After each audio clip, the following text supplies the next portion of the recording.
Hi guys, today we are going to discuss about syphilis. As we discussed in the previous segment, syphilis is also a sexually transmitted disease.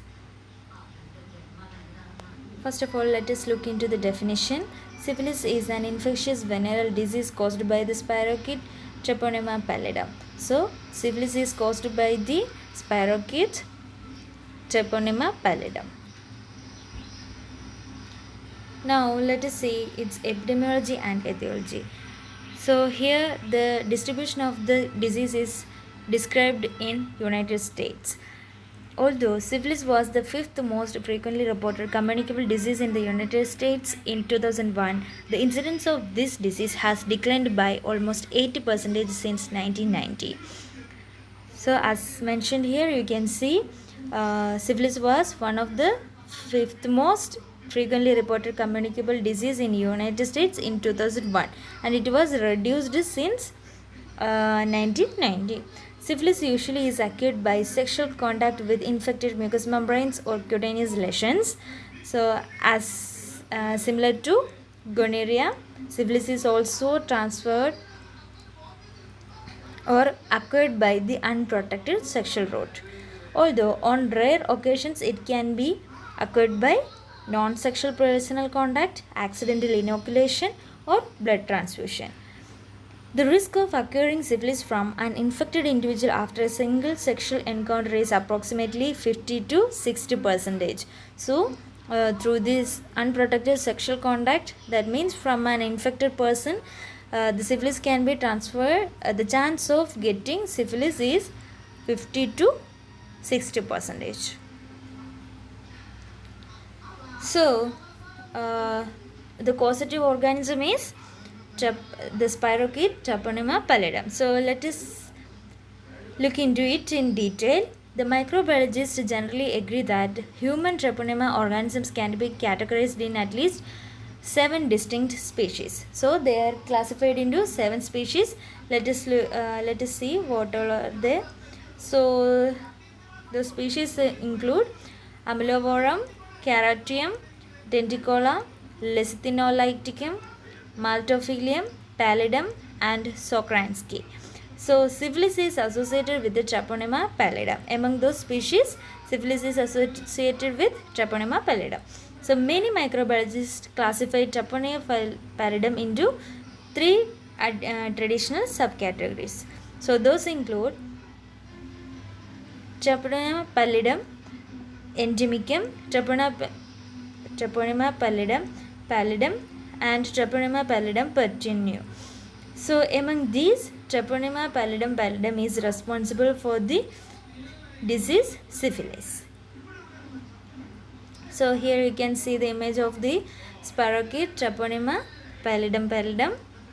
So, as the name indicates, you can see it appears like spiral structure. Now, let us see the clinical presentation of syphilis. So, the clinical presentation of syphilis is varied with the progression through multiple stages possible in untreated or inadequately treated patients.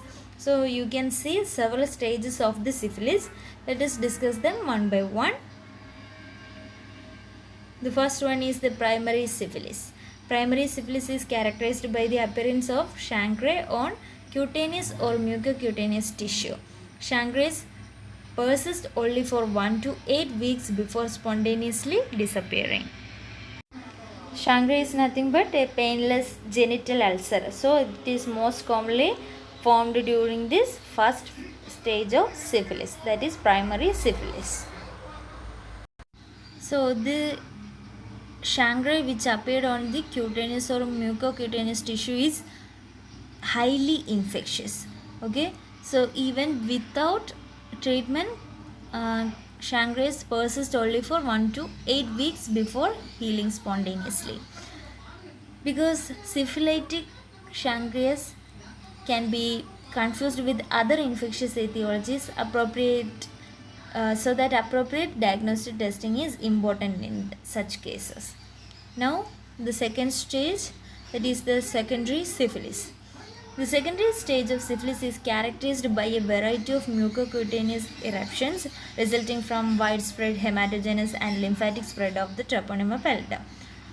Signs and symptoms of secondary syphilis disappear in 4 to 10 weeks. However, in untreated patients, lesions may recur at any time within 4 years. So, the primary syphilis is characterized with the presence of chancre on cutaneous or mucocutaneous tissue. Here it is characterized in the secondary syphilis. It is characterized by variety of mucocutaneous eruptions. Okay, so this skin lesions can be either generalized or localized to a small portion of the body, and with the exception of follicular lesions are non-pruritic.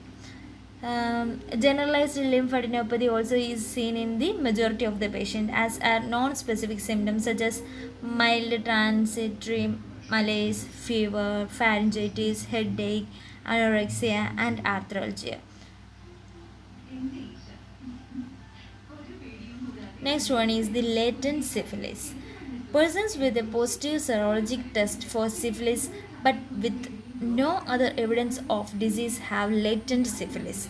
Most untreated patients with latent syphilis have no further sequelae. However, approximately 25 to 30% progress to either neurosyphilis or late syphilis with clinical manifestations other than neurosyphilis.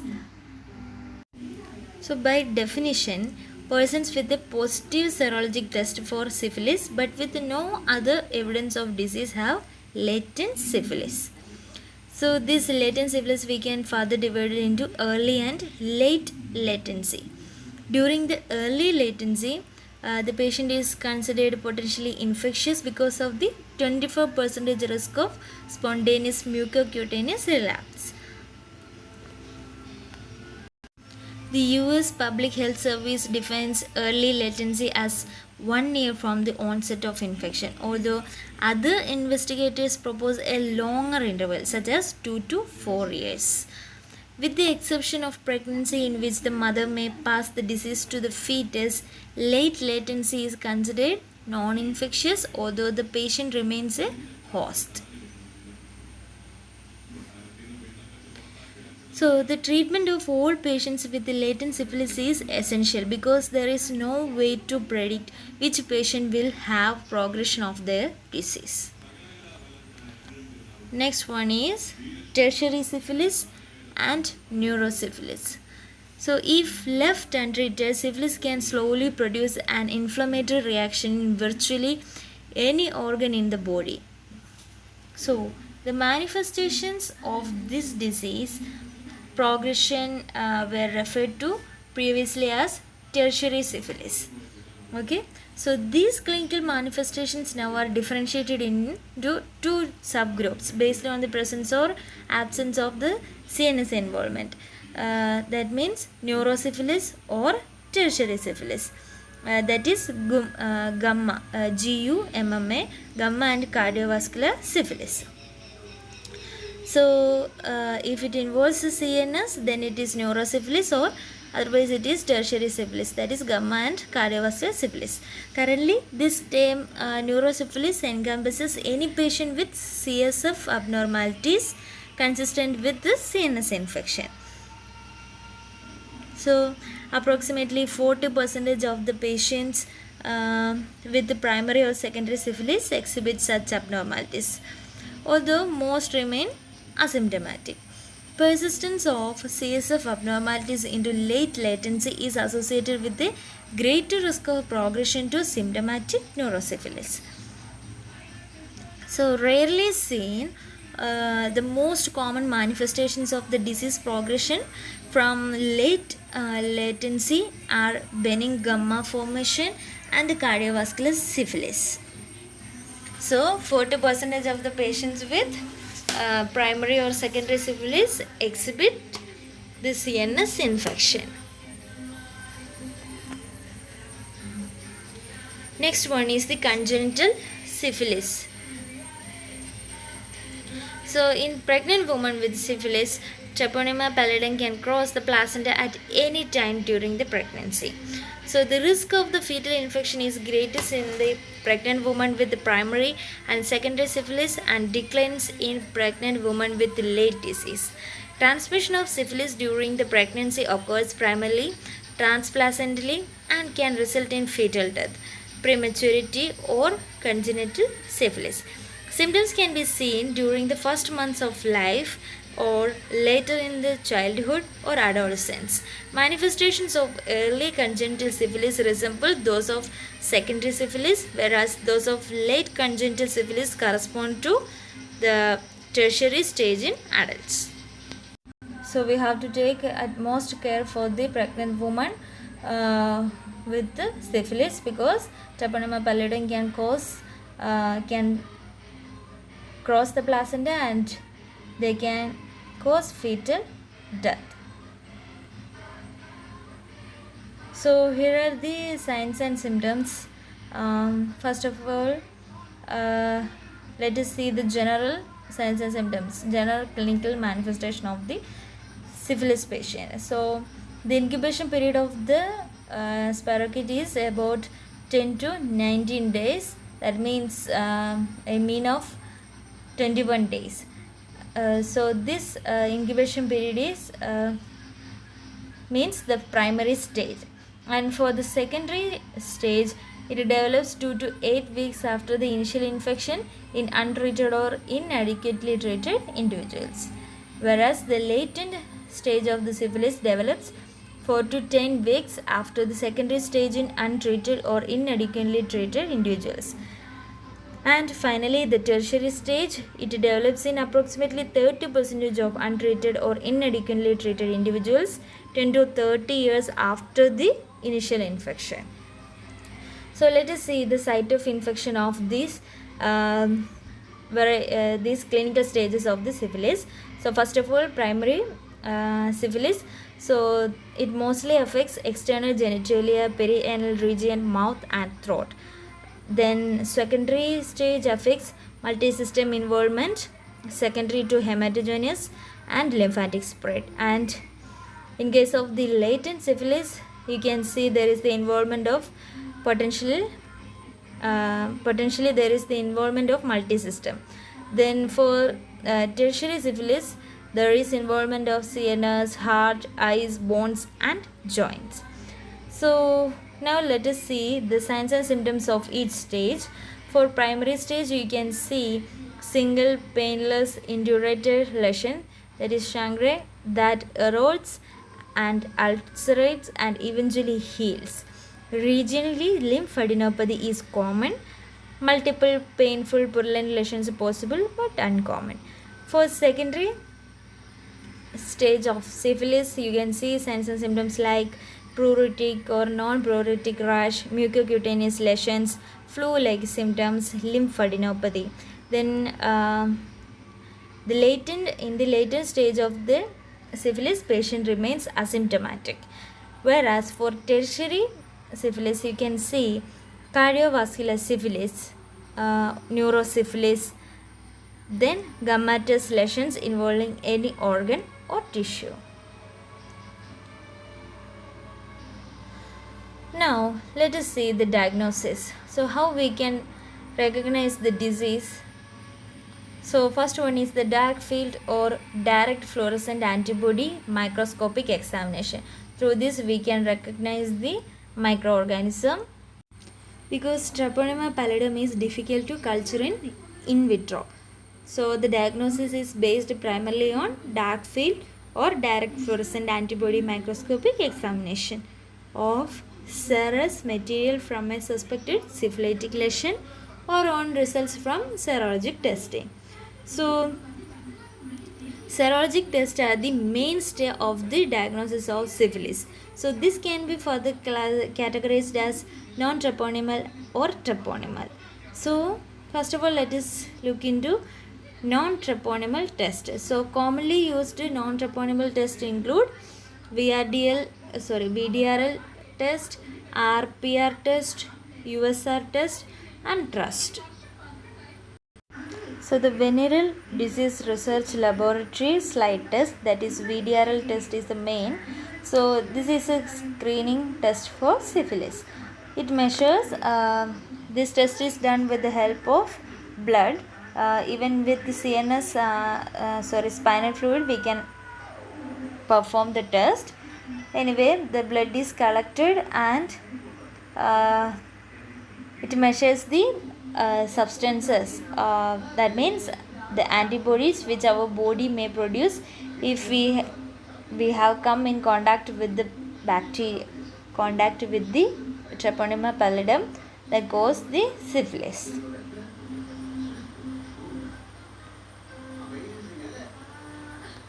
Similar to VDRL, this also uses the same antigen, but the antigen is bound to a carbon particle to allow the visualization of the reaction without a microscope.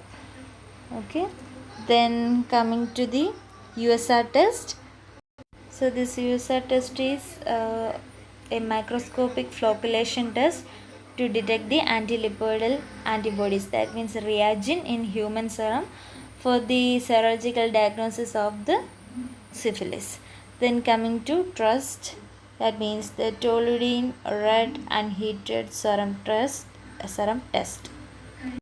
In this test, the antigen is based on the VTRL antigen with EDTA, choline chloride, and the toluidine red toner is added. So it is identical to the rapid plasma reagin test. Then next one is the troponymal test, which are more sensitive than non-troponymal test and are used to confirm the diagnosis. That means the fluorescent troponymal antibody absorption. Now finally coming to the treatment, let us see how we can manage the syphilis patient. So the parenteral penicillin G is the treatment of choice for all the stages of the syphilis. So benzathine penicillin G is the only penicillin which is effective for single dose therapy. Patients with abnormal CSF findings should be treated as having neurosyphilis. In case of the pregnant patients, penicillin is the treatment of choice. Then to ensure the treatment success and prevent transmission to the fetus, we can provide intramuscular dose of benzathine penicillin G 2.4 million units 1 week after the completion of the recommended regimen. Then most patients treated for primary and secondary syphilis experience the Jerisch-Herxheimer reaction after the treatment. So this is characterized by flu-like symptoms such as transient headache, fever, chills, malaise, arthralgia, myalgia, tachypnea, peripheral vasodilation, and aggravation of syphilitic lesions. So the Jerisch-Herxheimer reaction should not be confused with the penicillin allergy. Most reaction can be managed symptomatically with analgesics, antipyretics, and by providing complete rest to the patient. Then for women treated during pregnancy, monthly quantitative non-treponema tests are recommended in those who are at high risk of reinfection. So here is the list of the recommended regimens according to the stages. So for the non-penicillin allergic patients, in case of primary, secondary, or early latent syphilis, which is having less than 1 year of duration, we can provide benzathine penicillin G 2.4 million units intramuscular in a single dose.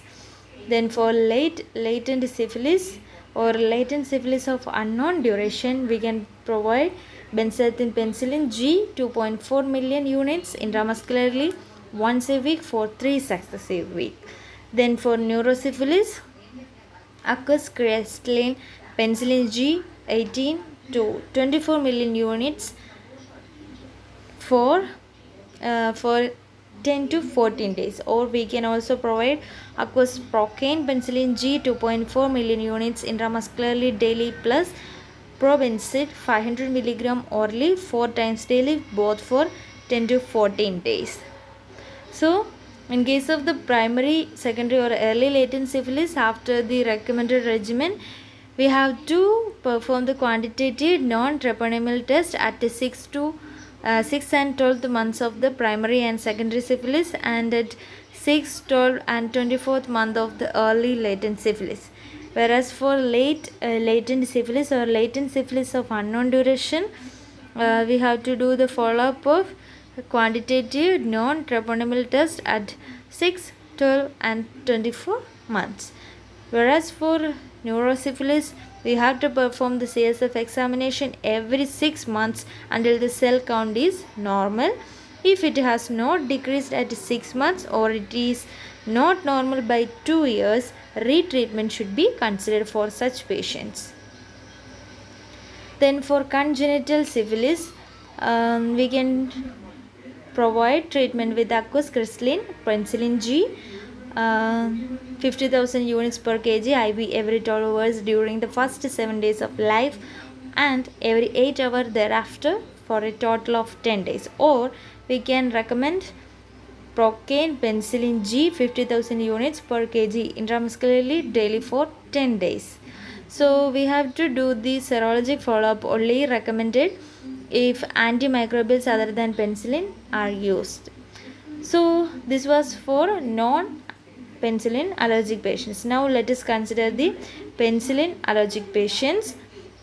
For them we can, for primary, secondary or early latent syphilis, we can provide the treatment with doxycycline 100 mg orally 2 times daily for 14 days, or tetracycline is 500 milligram orally 4 times daily for 14 days. Then ceftriaxone 1 gram intramuscularly or IV daily for 8 to 10 days.